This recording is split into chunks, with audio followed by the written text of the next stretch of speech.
Goedemorgen gemeente, hartelijk welkom in deze dienst.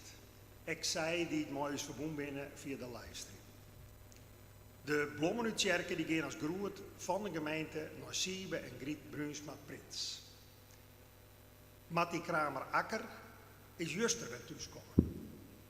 Na de dienst staat de koffie klaar. De diaconiecollecte, dat is de eerste collecte, die is voor de noodhulp voor de slachtoffers van de aardbeving in Turkije en in Syrië. Kerk en Actie die ondersteunt lokale kerken maximaal vanuit het noodhulpprogramma dat in Syrië al jarenlang actief is. Vandaag collecteren we voor de zwaar getroffen bevolking van Syrië.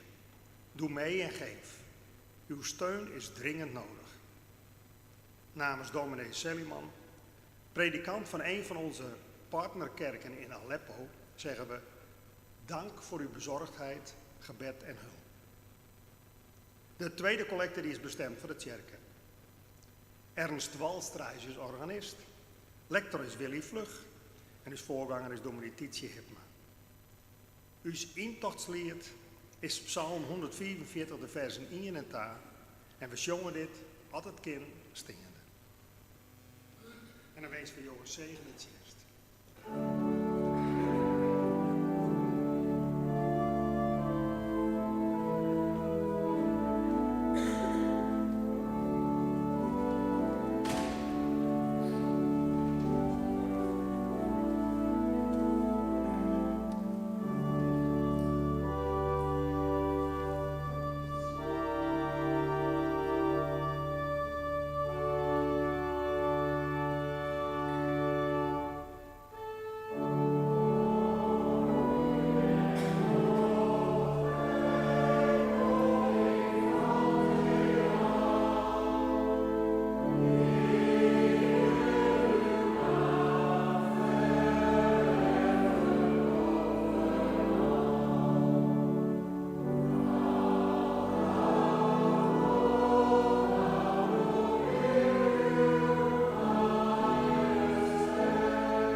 Laten wij stil worden en ons hart keren naar God.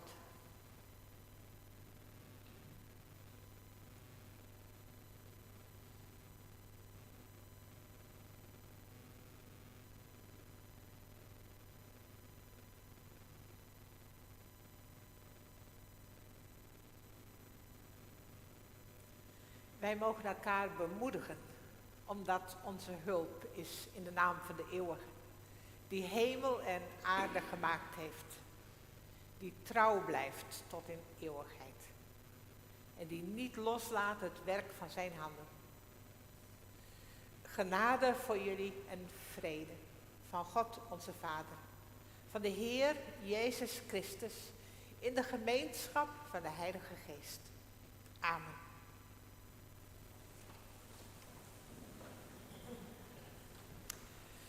Fijn dat we hier vanmorgen samen kunnen zijn, broers en zusters, ook de mensen die thuis met ons verbonden zijn. Dat we zo samen gemeente van Christus mogen zijn. En dan zie ik jullie zo binnenkomen en dan denk ik, gaat er iedere keer een sprongetje. Oh, wat leuk dat jullie er zijn. En vanmorgen wil ik in het bijzonder noemen Nel Hiemstra en dochter Tjitske. Fijn dat jullie er ook kunnen zijn. Ja, dat is super, gewoon zo. En allemaal, ja, dat we zo met elkaar lichaam van Christus zijn, alle leden van het lichaam. En dat wij ons leven opnieuw in het licht van God mogen brengen, om dat licht te ontvangen en te delen met de mensen om ons heen. En zo willen we aan het begin van deze dienst ook samen bidden.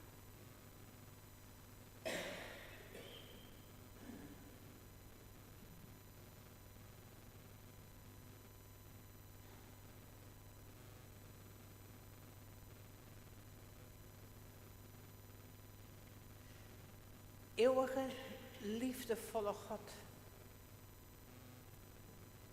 dank u wel dat u ons bijeenbrengt als gemeente van Christus in uw licht. En dat wij opnieuw mogen wortelen, gronden in uw liefde. Met alles wat er in ons leven is, met alles wat er in deze wereld is, dat wij bij u mogen komen. Het in uw licht houden. En weten dat wij u tegemoet gaan. En dat u uw heil hebt beloofd. Uw koninkrijk, dat komt en waarvan we de glimpen al mogen zien. En Heer, zo brengen wij alles bij u. Alles waar we dankbaar voor zijn. Voor de mensen om ons heen, voor liefde, voor een veilig huis en voor eten en drinken. Voor al die goede dingen. En God, wij brengen ook bij u wat zwaar op ons hart drukt.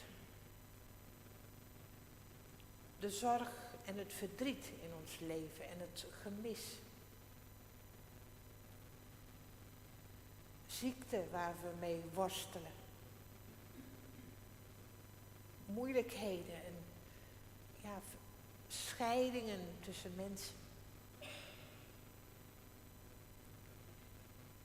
En Heer, deze zondag willen we in het bijzonder bij u brengen. Al die mensen daar in Turkije en Syrië. Zoveel verwoesting.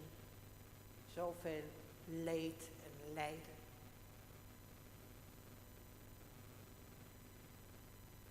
En Heer, zo zijn er in onze wereld zoveel plekken waar verwoesting is en leed. En al die mensen brengen wij bij u, God, in uw ontferming. En wij bidden, laat uw licht schijnen. Laat uw koninkrijk komen. Ontferm u over deze wereld. Ontferm u over ons. Amen.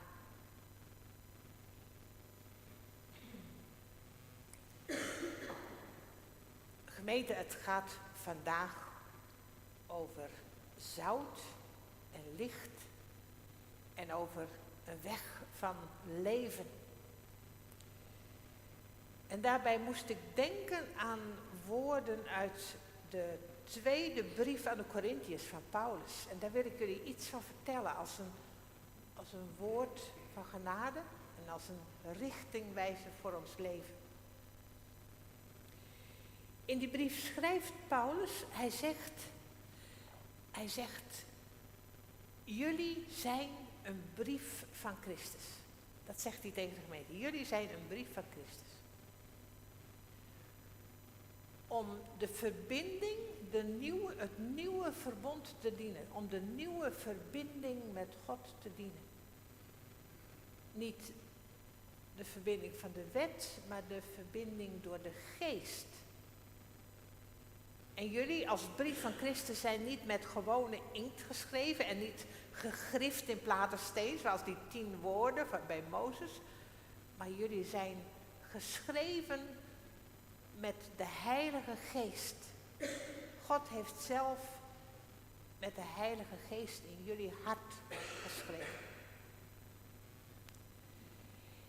En daar hoort licht bij. Het licht van Gods heerlijkheid. Zoals Mozes die met de 10 woorden van de berg kwam, vol was zijn straalde van licht. Zoals Jezus, de verheerlijking op de berg, straalde van Gods aanwezigheid. En zo stralen die letters in onze brief van die geest van God. En Mozes, toen hij de berg kwam, moest nog een sluier om zijn gezicht doen, omdat het niet was aan te zien. En ook totdat het weer verdween, het licht. Maar Paulus zegt, in Christus is dat stralende licht altijd aanwezig. En we hoeven niet meer een sjaal om te doen. Wij mogen dat licht zien. En dan zegt hij, waar de geest van de Heer is, daar is vrijheid. En wij allen die met onbedekt gezicht de luister van de Heer weerspiegeld zien, dat grote licht. Wij zullen door de geest van die Heer meer en meer naar de luister van dat beeld worden veranderd. Dus door de geest worden wij ook licht, zoals wij dat licht van Christus aanschouwen. En dan zegt Paulus daarna van, dat licht, dat kostbare licht, dat dragen wij mee als in een aardenvat. Dus het is heel breekbaar en heel aards en heel kwetsbaar. Maar dat grote licht mogen wij meedragen. En daarom zijn we hier. En dat is zo kostbaar. Daarvan willen wij nu zingen met gezang 722, vers 1, 2 en 3.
Zometeen gaan we horen naar de lezingen uit de Bijbel. De eerste lezing, dat zijn woorden van Mozes vlak voordat het volk het beloofde land ingaat. Na 40 jaren in de woestijn. En dat Mozes hun de keuze voorhoudt. De weg van de dood of van het leven. Dus wij hebben een keuze. Daar op de grens van het beloofde land. En de tweede lezing, die is uit Mattheüs en dat is weer een stukje uit de bergreden. We hebben 14 dagen geleden gelezen de zaligsprekingen, de gelukkigprijzen, het begin van die bergreden van Jezus. En nu horen wij over zout en licht en over gerechtigheid. En voordat we nu uit de Bijbel gaan lezen, willen we bidden om Gods Heilige Geest.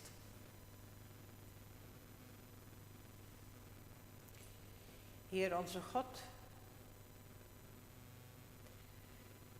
wij bidden u voor deze wereld, die smacht naar het koninkrijk van u, naar uw toekomst,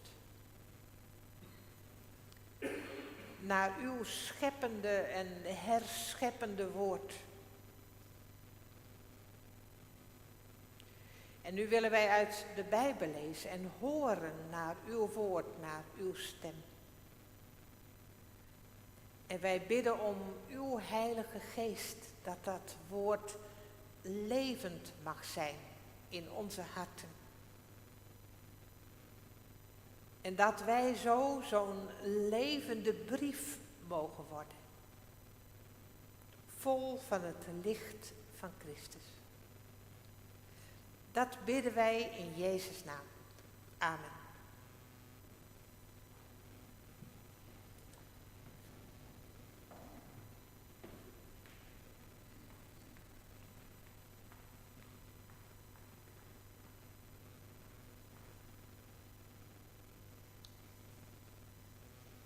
Hoor dan nu het woord van de Heer. De eerste schriftlezing is Deuteronomium 30, vers 15 tot 20. Besef goed, vandaag stel ik u voor de keuze tussen voorspoed en tegenspoed, tussen leven en dood. Wanneer u zich houdt aan de geboden van de Heer, uw God, zoals ik ze u vandaag heb gegeven, door hem lief te hebben, door de weg te volgen die hij wijst en zijn geboden, wetten en regels in acht te nemen, dan zult u in leven blijven en in aantal toenemen. En dan zal de Heer, uw God, uw zegeningen in het land dat u in bezit zult nemen. Maar als u hem de rug toekeert en weigert te luisteren, als u zich ertoe laat verleiden neer te knielen voor andere goden en die te vereren, dan zeg ik u op voorhand dat u te gronde zult gaan. Dan zal u aan de overkant van de Jordaan, in het land dat u in bezit zult nemen, geen lang leven beschoren zijn. Ik roep vandaag hemel en aarde als getuigen op. U staat voor de keuze tussen leven en dood, tussen zegen en vloek. Kies voor het leven, voor uw eigen toekomst en die van uw nakomelingen. Door de Heer uw God lief te hebben, hem te gehoorzamen en hem toegedaan te blijven. Dan zult u lang blijven wonen in het land dat hij uw voorouders, Abraham, Isaac en Jacob, onder ede heeft beloofd. Wij zingen Psalm 119, vers 66.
tweede lezing is Mattheüs 5, vers 13 tot 20.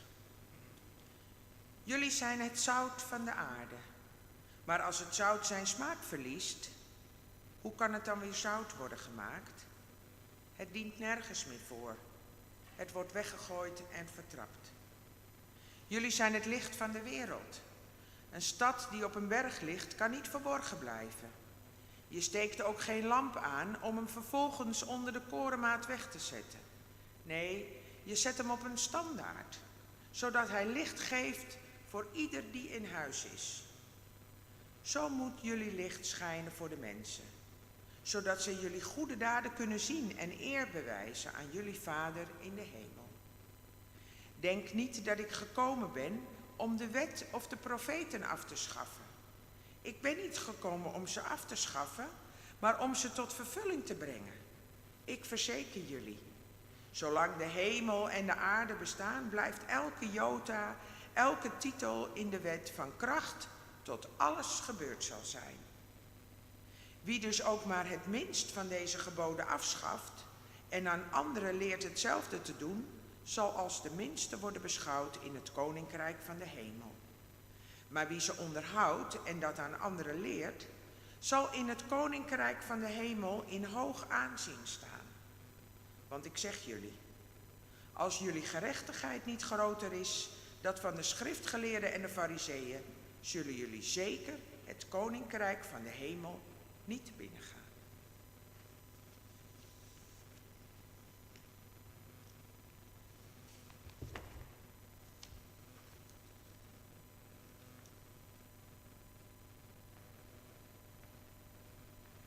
Wij zongen nou een lied, het is een tekst van Verder Schuren, Oer Zout en Jacht. En wij zongen dat op de wijze van Psalm 68.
Gemeente van onze Heer Jezus Christus.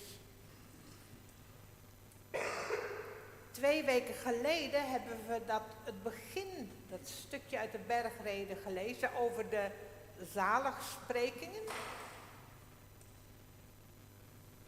En toen ontdekten we dat je wordt niet gelukkig van op de schouders van anderen gaan staan en je groot maken en rijk maken en vol eer zijn en zo. Maar je wordt gelukkig als je de weg van Jezus volgt. En dat is een weg van nederigheid. Om overal in de diepte de liefde van God te ontdekken. Een weg van armoede en nederigheid. Ik heb niks, maar u maakt mij rijk. En we zeiden, ja, die bergreden, wordt wel de grondwet van het koninkrijk genoemd. Maar ik dacht van de week van, dit jaar hebben we het ook over dat bouwen van een huis van liefde. Je zou ook kunnen zeggen het bouwen aan Gods koninkrijk. En zo kun je dus ook die bergreden bouwstenen voor Gods koninkrijk noemen. En die bergreden eindigt immers met dat verhaal van het huis op het zand en het huis op de rots. En Jezus zegt, wie mijn woorden hoort en ze ook doet, die is als die mens die een huis op de rots bouwt.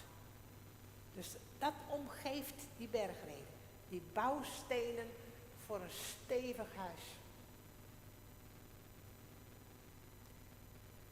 Dus die weg van de nederigheid.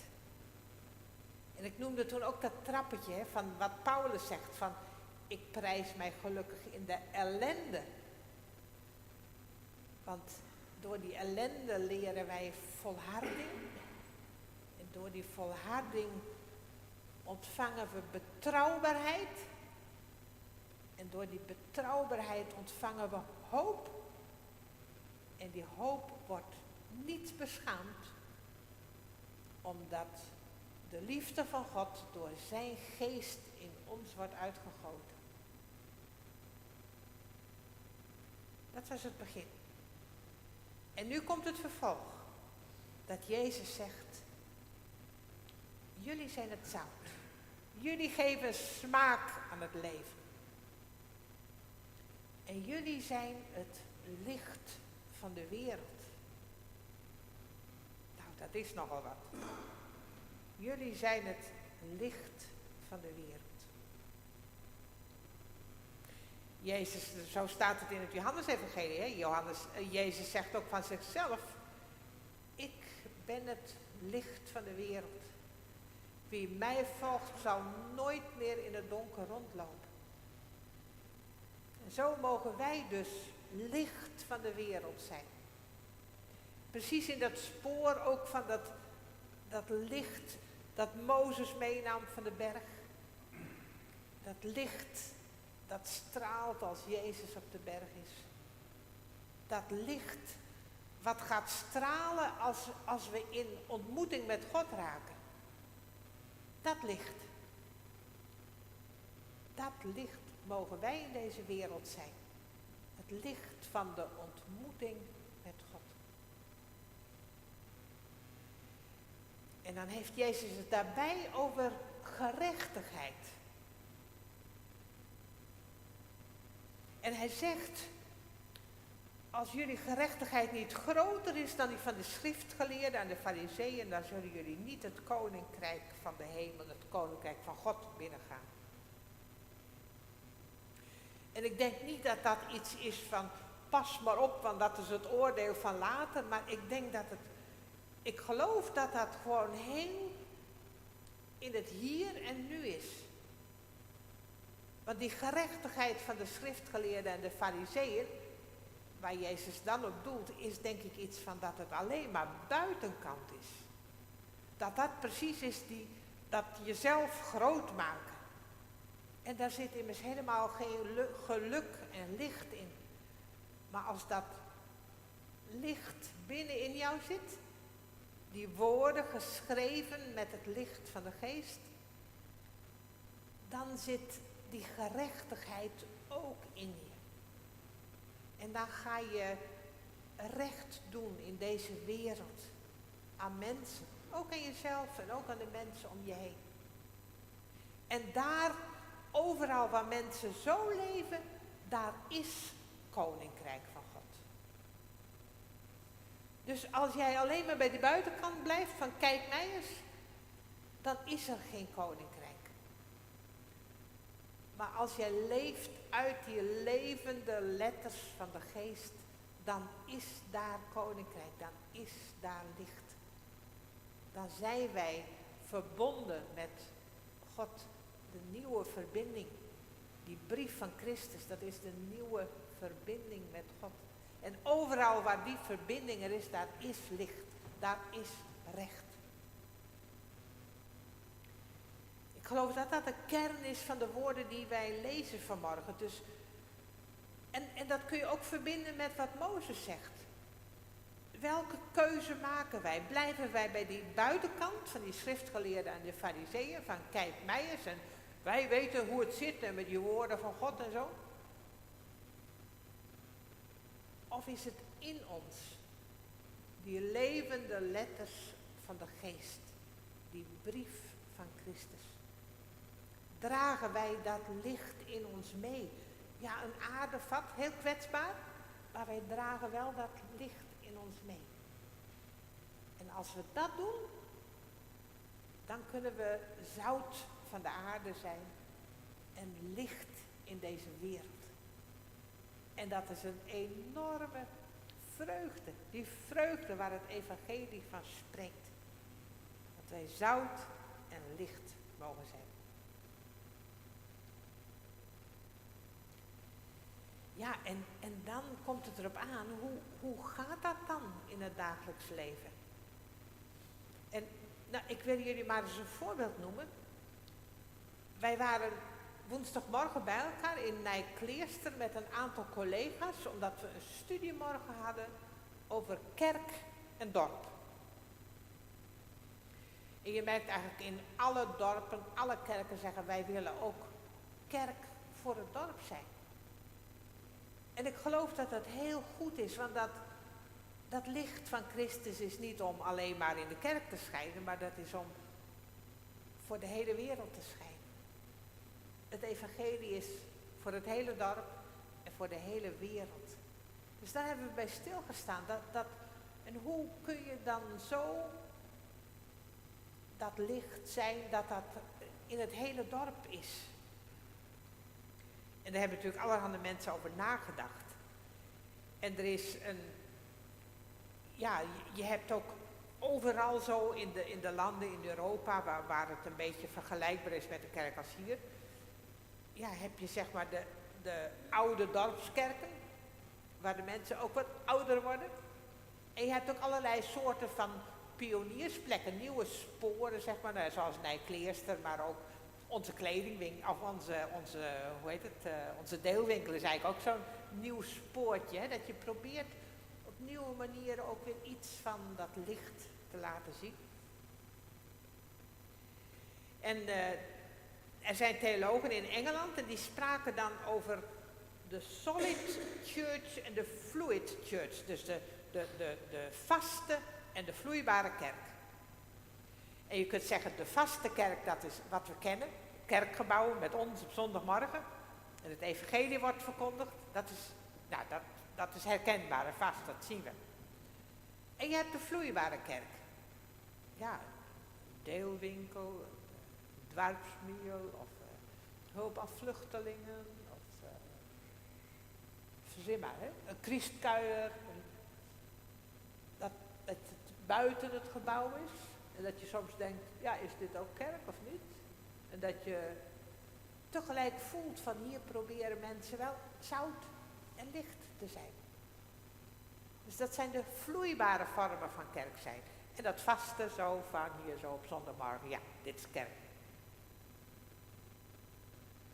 Maar bij dat vaste en vloeibaar, daar zit ook nog weer, kun je daar verschillend naar kijken. Want dat vaste,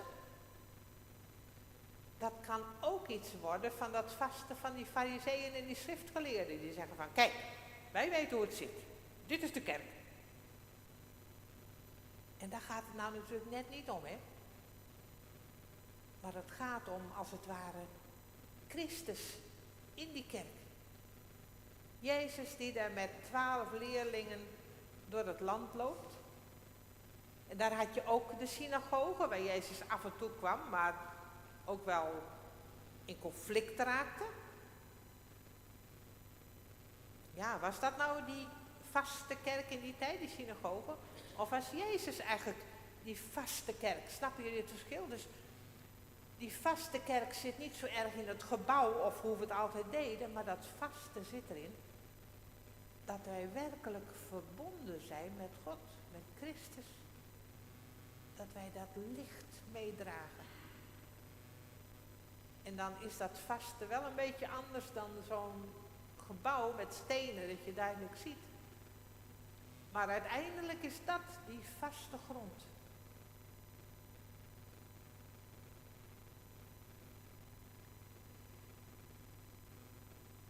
En dan in onze tijd dat we denken, hoe moet dat verder met ons geloof en met onze kerken en onze gemeenschappen en onze dorpen waar iedereen het zo druk heeft, waar de verbindingen kwijtraken. Ik voel dat we dan op deze manier opnieuw daarnaar kunnen kijken en dat dat ook houvast kan geven. Aan de ene kant dat je nog mag zeggen, inderdaad, gelukkig hebben we dat gebouw en die zondagmorgen, dat we steeds weer gevoed worden. Maar nog veel gelukkiger zijn we dat we het evangelie hebben. En de verhalen van Jezus en zijn leerlingen, die ons bij God brengen. Die ons opnieuw verbinden met God, met dat licht. Dat is onze vaste kerk. En we mogen erop vertrouwen dat die vast is. Zo vast, dat wordt niet beschaamd, hè? Die hoop wordt niet beschaamd, omdat de liefde van God in ons hart wordt uitgegoten. Dat is onze vastigheid. Niet die muren. Want deze week merken we op een verschrikkelijke manier hoe muren kunnen instorten. Maar wat werkelijk houvast geeft is die verbinding met God. Die letters in ons hart geschreven. Dat geeft vastigheid. En met die vastigheid kunnen we ook vloeibaar worden. En kunnen we overal uitgaan om iets van die liefde en dat licht van God te ontwaren of te laten zien. Zoals Jezus ook door het land trok en liet zien wat Gods liefde teweeg brengt. Zo mogen wij aan de ene kant vast zijn in ons vertrouwen en vloeibaar en dat licht en die liefde delen met mensen om ons heen. Op wat voor manier dan ook. En ik wil daar nog een beeld noemen wat ik van de zomer tegenkwam. Dat vond ik eigenlijk wel heel mooi. Wij waren van de zomer bij een stilte-retraite in België. Daar mochten wij uiteraard niet spreken, maar de laatste morgen toen mochten we weer met elkaar spreken. En er was een Belgische mevrouw die ook veel doet in de kerk in België. Nou, in België is de situatie in de Rooms-Katholieke kerken nog ingewikkelder dan hier, denk ik, ook met alle misbruiksschandalen enzovoort. Zij zei, hoewel zij heel actief is in de kerk en van alles probeert, zei ze, ik heb soms het gevoel dat het een soort palliatieve zorg is. Dat de kerk op sterven na dood is. Daar werd ik niet heel gelukkig van. Maar Kees en ik hadden net voor die stilte-retraite zaten we in de tuin te eten van de zomers. En toen zagen we die vlinders allemaal, die Atalanta's. En toen had ik op internet opgezocht hoe dat gaat met zo'n vlinder. En toen zag ik, er was een filmpje. En dan heb je zo'n rupsje van de Atalanta. En die moet wel 4 keer vervellen. En dan nog een pop worden en dan een vlinder. En iedere keer als die dan moet vervellen, dat is gewoon een enorm geworstel om uit dat oude velletje te komen. En dan wordt hij weer een nieuw velletje en dan nog een keer weer worstelen. En weer een nieuw rupsje worden met een nieuw velletje. En uiteindelijk die pop en dan die vlinder. En ik dacht, in plaats van aan die kerk of die vaste kerk te denken met palliatieve zorg, dat we allemaal ouder worden, dacht ik, en daar geloof ik ook echt in, dat je veel beter over die kerk kunt denken als zo'n vlinder, zo'n rups.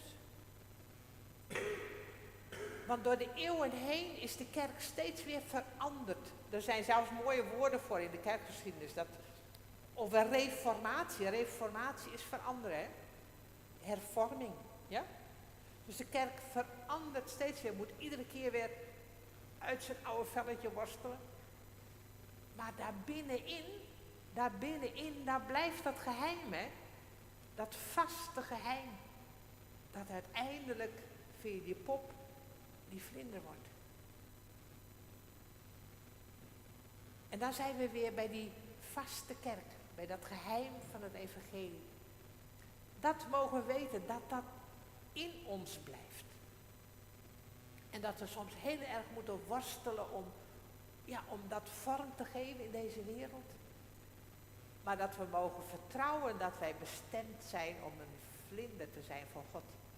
Zo'n goede schepping waar God zich in verheugt.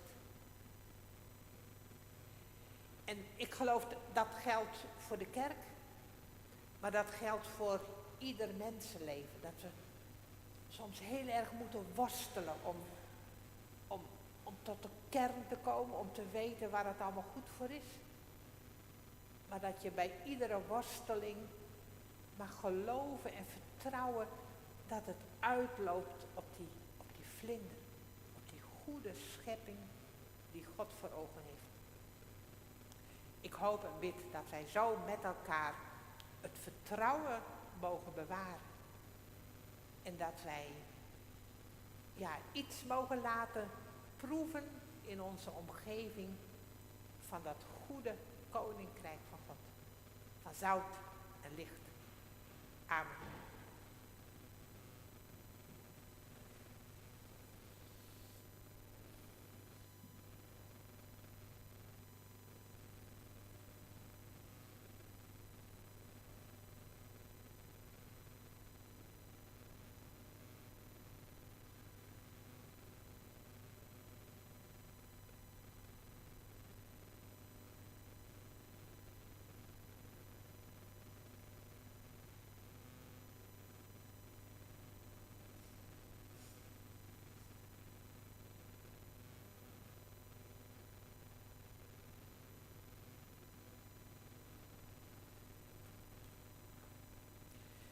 Wij willen nu een lied zingen, gezang 838, vers 1 en 4.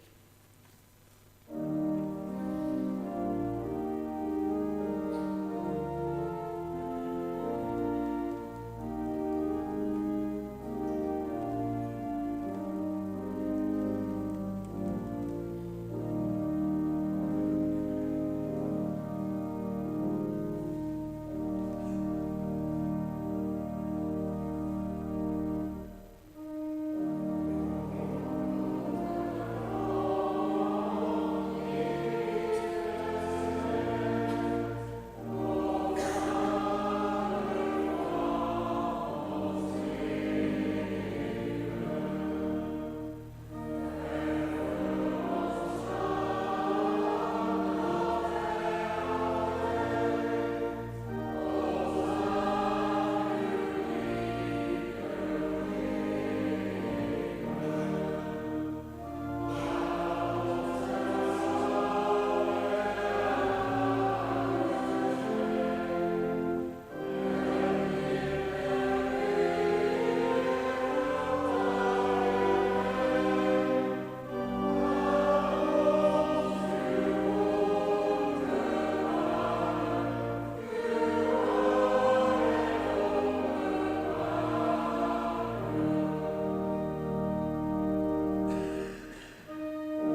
Wij mogen nou met elkaar danken en bidden.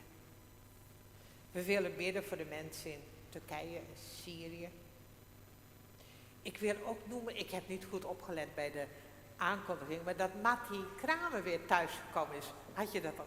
Ja, niet goed opgelet. Matti Kramer is weer thuis, daar zijn we dankbaar voor.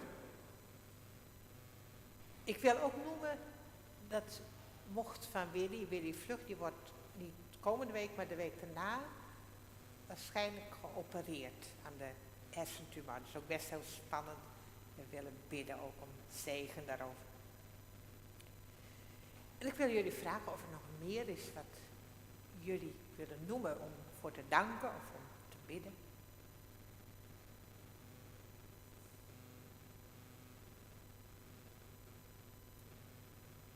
Zullen we dan samen danken en bidden?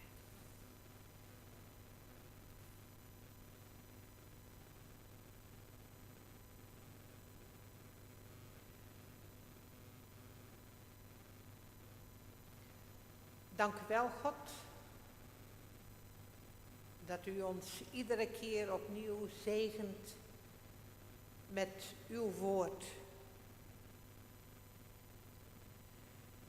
Uw scheppende woord dat licht en leven brengt.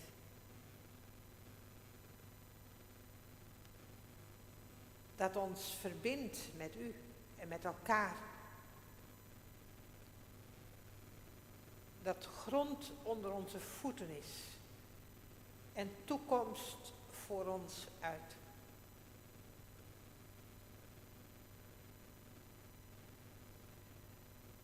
Wij danken voor Christus, onze Heer, licht in deze wereld, die wij mogen volgen, zodat wij nooit meer in het donker hoeven te lopen. Wij danken voor de Geest die uw goedheid in ons hart schrijft. En die ons vertrouwen zeker maakt. Dat wij niet beschaamd zullen worden.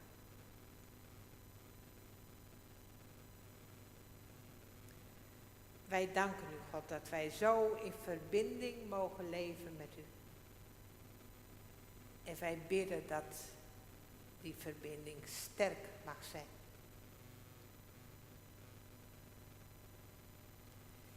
Heer, en zo brengen wij ons leven bij u. En we bidden voor deze wereld, waarin zoveel nood is. Zoveel dat wij soms machteloos en moedeloos zijn.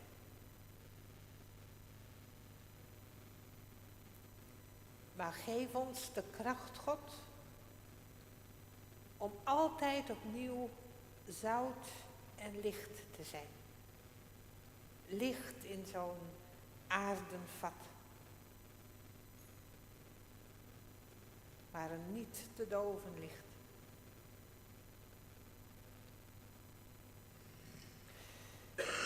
Zo bidden wij God voor de mensen in Turkije en in Syrië.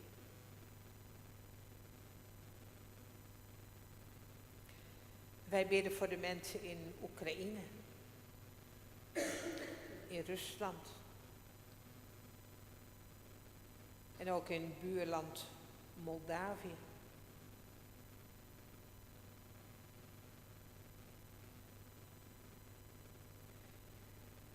Wij bidden God voor alle mensen die moeilijke dagen doormaken door ziekte en verdriet.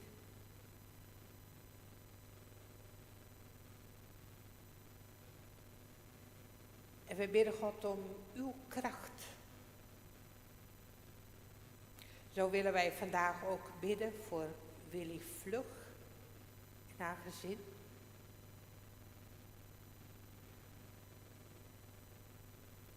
En wij willen u danken met Matti Kramer.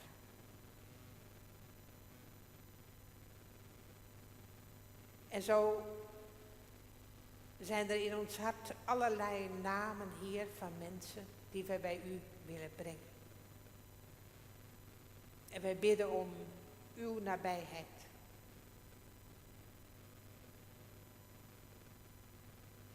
En wij bidden voor uw kerk, Heer, in deze wereld. Op allerlei plekken, in allerlei landen, in allerlei vormen. En wij bidden, God, dat uw evangelie altijd weer ingang mag vinden in de harten van mensen. Dat er altijd weer gemeenschap van Christus mag ontstaan.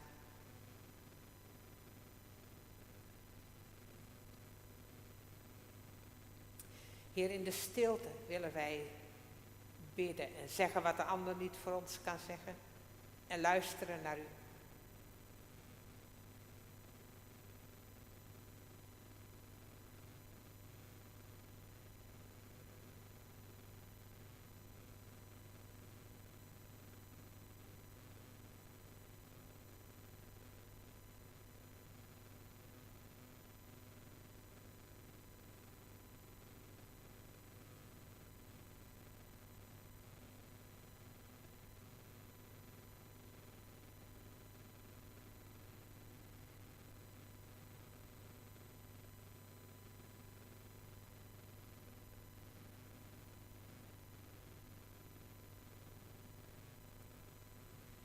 En met elkaar willen wij de woorden bidden die Jezus ons heeft gegeven.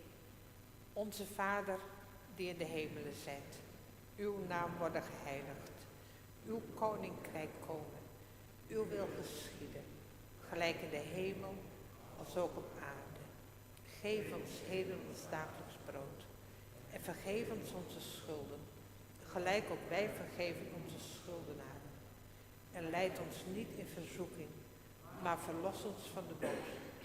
Want van u is het koninkrijk en de kracht en de heerlijkheid tot in eeuwigheid. Amen.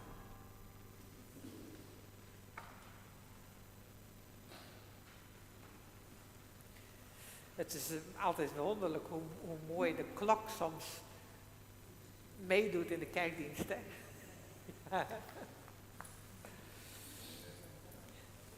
Het is nu tijd voor de collecte. De eerste collecte is dus bestemd voor het werk, de noodhulp in Syrië van Kerk in Actie. En na de collecte, dan zingen we als slotlied gezang 723, vers 1 en 2.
Wij zijn haast aan het eindkomen van deze tjenst. Fijn dat je weer al je win.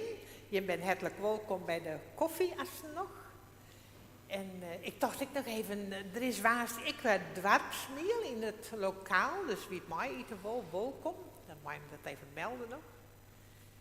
En dan keren wij assen weer elk naar zijn eigen plakje in deze brood. Maar de zegen van de Heer, om ik daar zegen te wezen. De genade van uw Heer Jezus Christus en de liefde van God en de meerskip van de Heilige Geest, wees mij allen hier.